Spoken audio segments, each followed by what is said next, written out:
Prier avec Jésus, un itinéraire à ses côtés.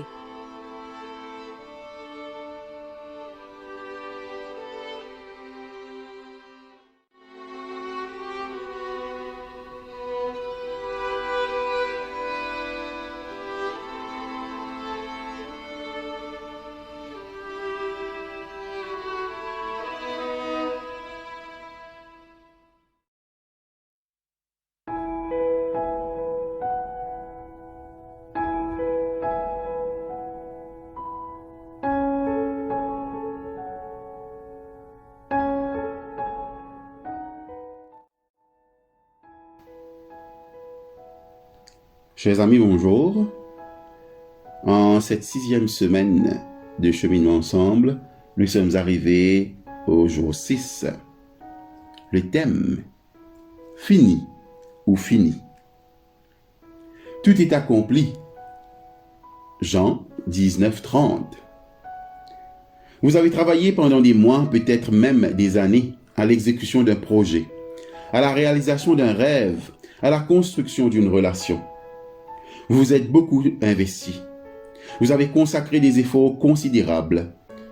Votre énergie, vos ressources, votre amour. Mais un fil important commence à se défaire. Un obstacle imprévu se dresse. Les événements prennent une tournure qui empire. Votre amour n'est pas payé de retour. Impuissant, vous observez comment tout se désintègre. Résigné, vous ne pouvez vous empêcher de dire « c'est fini ».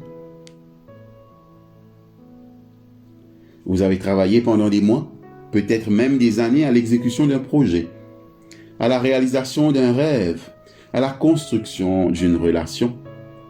Vous vous êtes beaucoup investi, vous avez consacré des efforts considérables. Votre énergie, vos ressources, votre amour. Les obstacles s'évanouissent. Tout se met bien en place. L'amour s'accroît. Plein de reconnaissance, vous observez comment tout se réalise harmonieusement. Admiratif, vous ne pouvez vous empêcher de vous crier joyeusement. C'est fini. La même expression, c'est fini, décrit deux résultats opposés. Qu'est-ce que cela signifie? Au pied de la croix, ceux qui raillent et se moquent voient leur jugement confirmé par la façon dont la vie de Jésus prend fin. Pas de délivrance de dernière minute, pas de signe d'intervention du ciel. Le blasphémateur est pendu sur la croix. Il saigne et respire de plus en plus mal. Lorsqu'ils entendent Jésus prononcer ces paroles, ils hochent probablement la tête en signe d'approbation. Oui, tout est bien fini, tu es fini.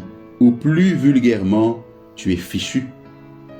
Sur la croix, le crucifié approche de sa fin. 3 ans de ministère ont passé comme un clin d'œil. Sa mère et un ami sont là et observent attentivement. En regardant en arrière, en regardant tout autour, en regardant vers l'avenir, Jésus ne peut s'empêcher d'offrir une prière bilan de l'œuvre accomplie et achevée. C'est fini. Où tout est achevé, tout est accompli. Le même événement décrit par la même expression revêt cependant une signification diamétralement opposée. C'est fini. On peut comprendre cette parole de Jésus de deux manières radicalement différentes. Celle que nous choisissons devient une sorte de confession qui révèle notre conception de ce qui s'est produit sur la croix. Le même « c'est fini » reflète votre foi, le Dieu que vous discernez et l'espérance qui vous habite dans cette vie. C'est fini.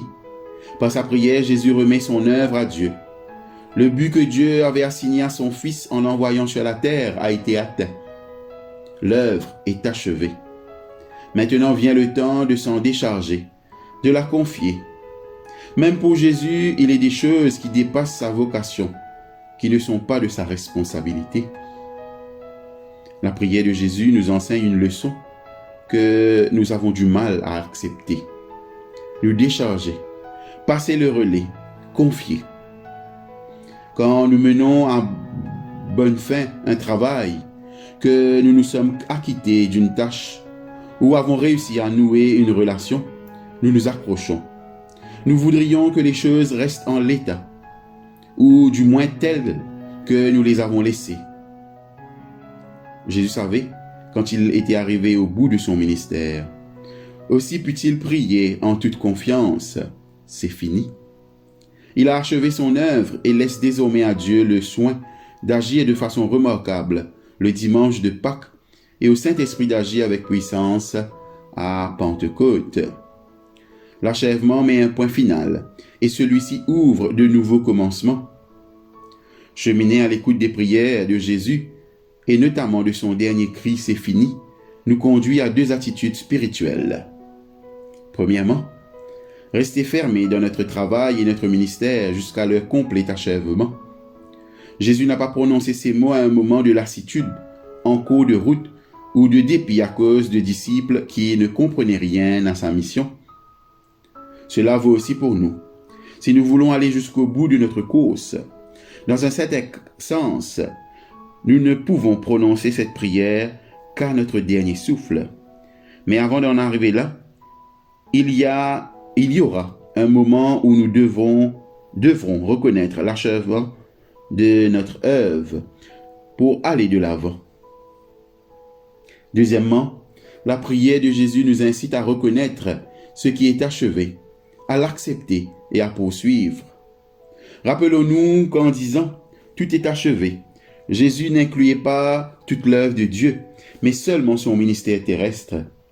De même, ce que nous avons fini sera poursuivi par d'autres, repris par d'autres mains et de manière différente. Il est bon qu'il en soit ainsi. Aucun d'entre nous ne peut accomplir la tâche d'instaurer le règne souverain de Dieu sur la terre. Dieu ne l'a jamais exigé d'aucun de nous, pas même de Jésus. Dieu cherche des chrétiens qui soient fidèles dans les travaux qui leur sont confiés, en temps et en heure, des personnes et des assemblées qui trouvent leur épanouissement dans l'accomplissement de leurs tâches et qui le lui remettent ensuite. C'est fini. Puissions-nous prier ces paroles avec gratitude pour les occasions saisies et les missions remplies, dans la confiance que d'autres mains amélioreront notre œuvre et avec l'espoir que Dieu amènera le tout à la perfection.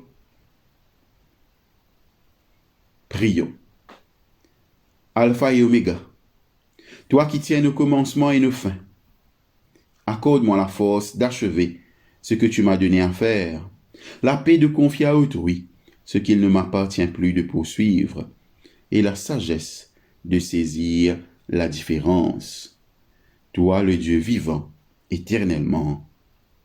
Amen. Votre exercice spirituel pour ce matin. Dans votre journal, réfléchissez à ces 3 questions dans un esprit de prière. Que dois-je vraiment achever ou compléter dans mon cheminement de la foi? De ce que j'ai achevé, à quoi dois-je maintenant renoncer dans ma vie? Est-ce que je sens Dieu m'appeler à une nouvelle œuvre ou à un nouveau service? Voyez en quoi vos réponses s'imbriquent les unes dans les autres, soit pour se compléter, soit pour se contredire. Demandez à Dieu de vous guider par son esprit lorsque, dans les jours à venir, vous chercherez à transposer ces réflexions du papier à la vie.